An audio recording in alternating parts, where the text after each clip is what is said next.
Welcome to Chapter 8 of Sherlock Holmes, The Case of the Silent Sovereign, a 12-part Sherlock Holmes mystery.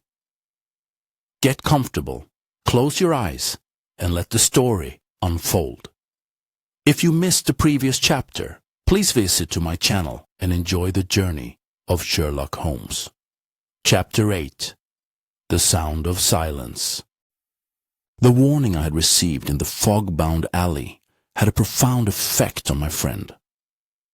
It was as if the threat had stripped away the last vestiges of academic curiosity from the case, replacing it with a cold, hard determination.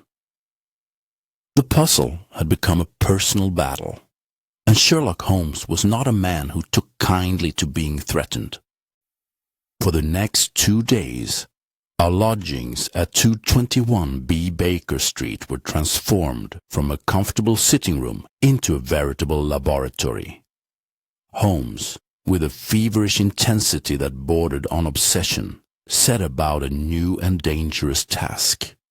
He was going to replicate the science of the late Lord Alistair Finch.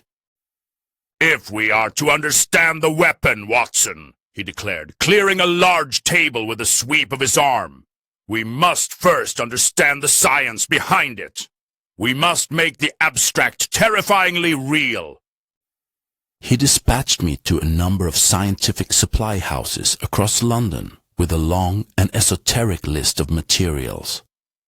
I returned with coils of copper wire, powerful electromagnets, specialized glass tubes, and a variety of chemical compounds whose names I could barely pronounce.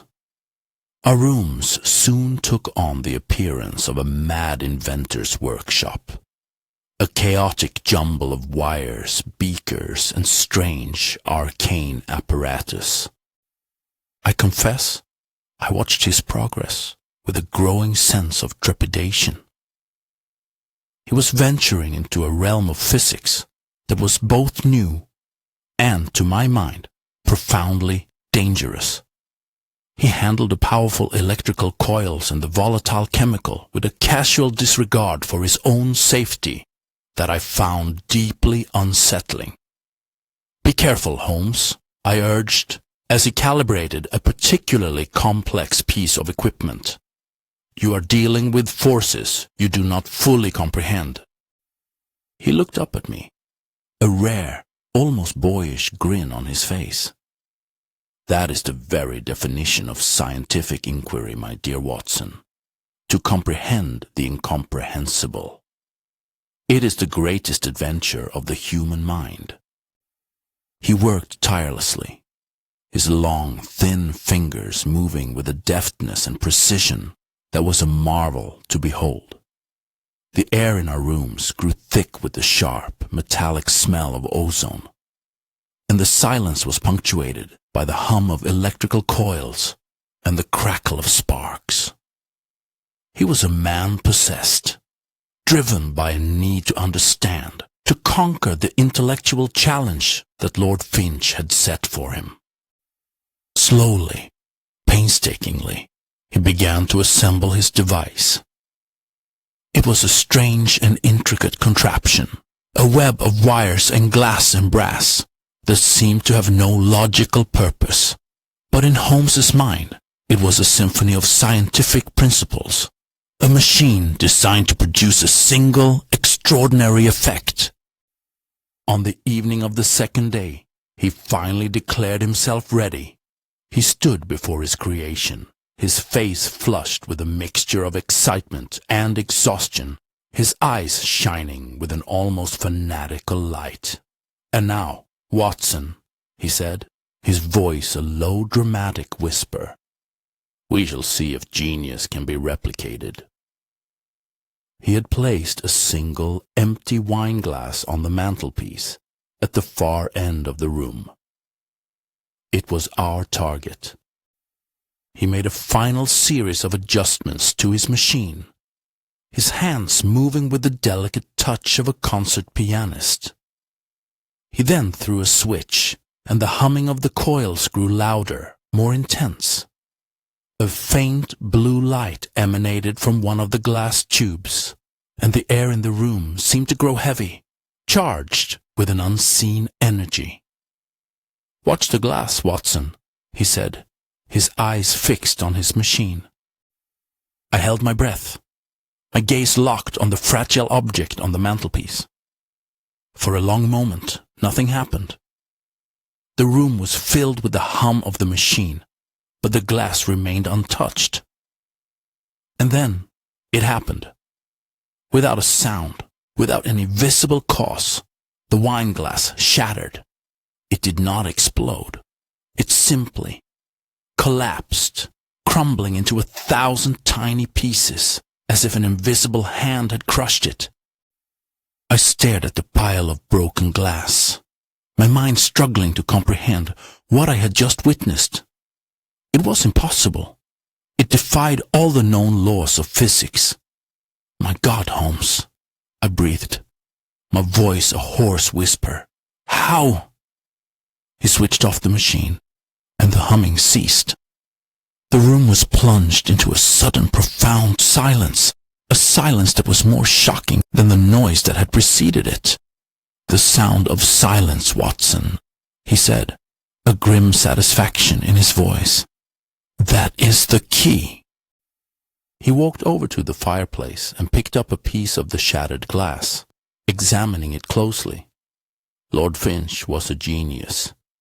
He understood that every object, every physical body, has a resonant frequency, a specific frequency at which it will vibrate. If you can match that frequency with a wave of sufficient power, you can cause the object to vibrate uncontrollably. You can shake it apart from the inside out. He looked at me, his eyes burning with the intensity of his discovery. My machine generates a focused beam of sound, pitched at a frequency far beyond the range of human hearing. It is a silent, invisible wave of pure energy. When that wave strikes an object, and when it is calibrated to the precise resonant frequency of that object, the results are dramatic. He gestured to the pile of broken glass.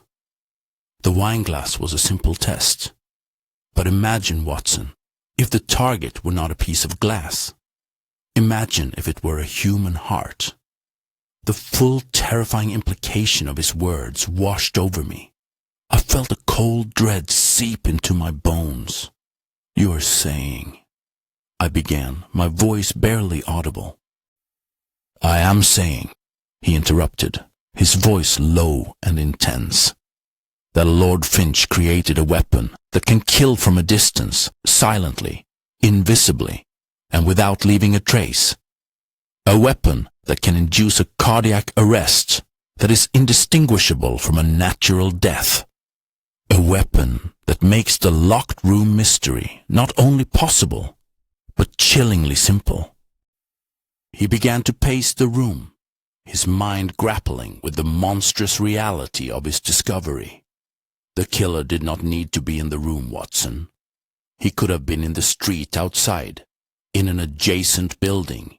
He could have aimed the device through the window, through the very walls of the laboratory. Lord Finch would have felt nothing. A sudden sharp pain in his chest, perhaps. And then silence. He stopped his pacing and turned to me, his face a mask of grim understanding. "This is what they are after, Watson. This is the secret that they killed for. A weapon that can assassinate a man in a locked room from 100 yards away. A weapon that leaves no evidence, no clues, no witnesses. It is the perfect tool for the perfect crime." The room was silent again, but it was a different kind of silence now. It was a silence that was filled with the weight of our new and terrible knowledge. We had not just solved the puzzle of the locked room. We had uncovered a secret that had the power to change the world, to usher in a new era of fear and uncertainty. Holmes dismantled his machine, carefully packing away the components. He worked with a somber, deliberate air, his earlier excitement replaced by a sense of profound gravity. He had touched the fire of Prometheus, and he had not been burned, but he had been changed. "The men we are hunting are not just killers, Watson," he said, his voice a low, thoughtful murmur. "They are men who seek to control this power, to wield it for their own ends, and we are the only ones who stand in their way." He looked at me, and I saw in his eyes a new and unshakable resolve. The game had changed. It was no longer about solving a puzzle. It was about preventing a catastrophe. "They have the plans," he said, his voice grim, "and they have the ambition, but they do not yet have the finished device. We must find them, Watson. We must stop them before the sound of silence is unleashed upon an unsuspecting world." As I looked around our cluttered, chaotic rooms, I felt a new sense of purpose. We were no longer just two men in a Baker Street lodging house. We were the guardians of a terrible secret, the last line of defense against a new and unimaginable form of terror.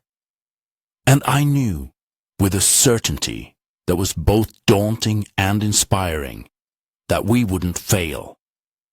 The hunt was on, and the stakes were nothing less than the future of civilization itself.